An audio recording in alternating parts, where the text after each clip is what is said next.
স্বপন বিশ্বাসের কবিতা শুধু তুমি আর আমি। রাত যেন এক নিঃশব্দ বন, চাঁদ তার ডালে ঝুলে থাকা সাদা ফুল।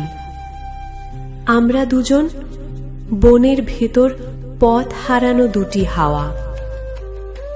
তোমার চোখে গভীর জলাভূমির মতো নরম অন্ধকার, সেখানে পা রাখলে জেগে ওঠে অদ্ভুত সব ঢেউ। তোমার স্পর্শ যেন দীর্ঘ খরার পরে প্রথম বৃষ্টি। আমার ভেতরের শুকনো মাটি ধীরে ধীরে ভিজে ওঠে। দুটি নিঃশ্বাস কাছে এলে রাত হয়ে যায় উষ্ণ নদী। আমরা তার স্রোতে ভাসি। কোনো তীর নেই, কোনো মানচিত্র নেই। চাঁদ আড়াল থেকে দেখে, বাতাস ধীরে গল্প লিখে যায়।